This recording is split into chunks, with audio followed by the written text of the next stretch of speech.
This project is done with the help of online tutorials from Skyfi Labs, that is machine learning using Python. My project title is Boston Housing Data. Here I have used following libraries. NumPy, used to handle multidimensional arrays, provides easy way to perform vectorized operation. Pandas, it provides easy to use data structures for data analysis and can be used to load the data into data frame object. Matplotlib, it is used to draw graphs.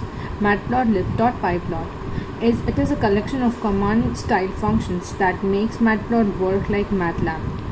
sklearn, also known as scikit-learn, it loads modules such as loading data sets, splitting data sets, pre-processing, model evaluation, etc.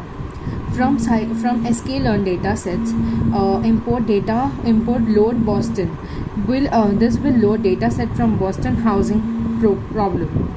From sklearn.metrics, import mean square error.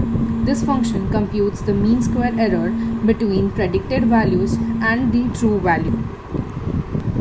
Basically, this project is done using linear regression, and it involves 5 steps.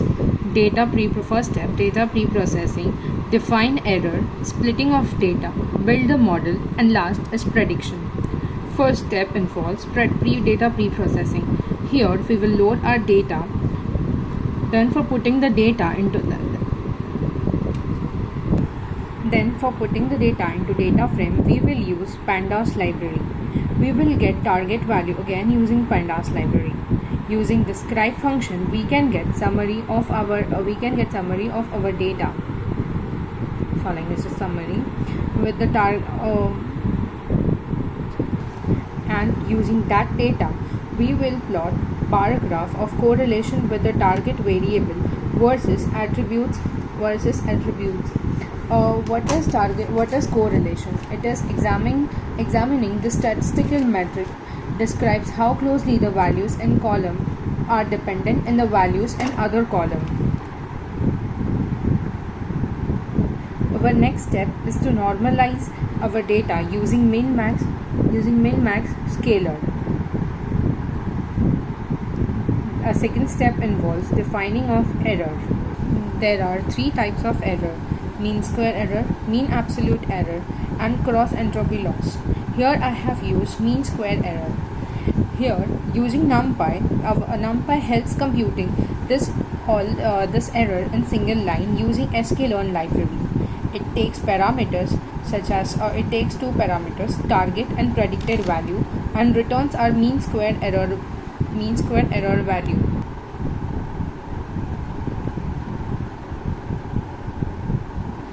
Using mean square error, I have calculated this mean square error. Our step 3 involves splitting of data. This is done by the inbuilt function train_test_split function.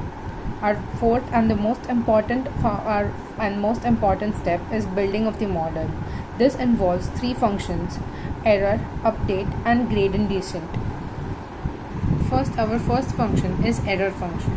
It calculates cost function at the current position. It takes parameters slope m, intercept c, attributes x, and target values t. Our second function is update function. It updates the weights such that the weights get closer to their final values. The parameters are slope m, the intercept c, attributes x, target values and learning rate, and returns updated values of m and c. The learning rate determines amount of change in m and c. The third and the most important function is gradient descent function. It takes parameters, initial values of m and intercept c, the attribute values, the target values in the hyperparameters such as the learning rate, number of iterations, and the error threshold. This function returns the final balance of m and c along with all intermittent error m and c values.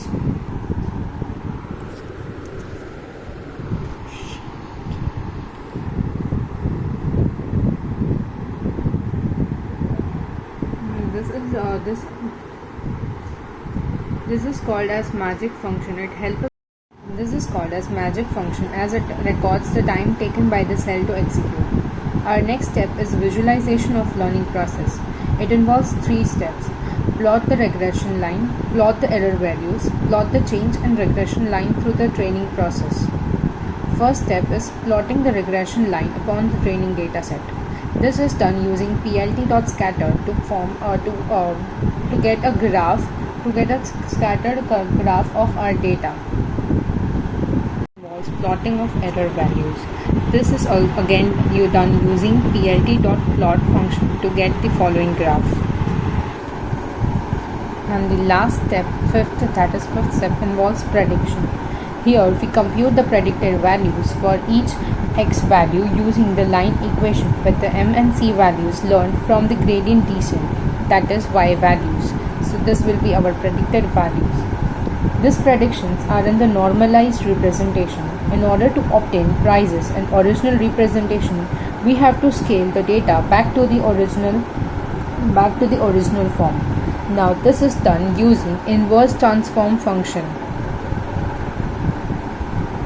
This is done using inverse transform function. This is done using reshape function. This will reshape predicted x test and y test arrays from a row to a column.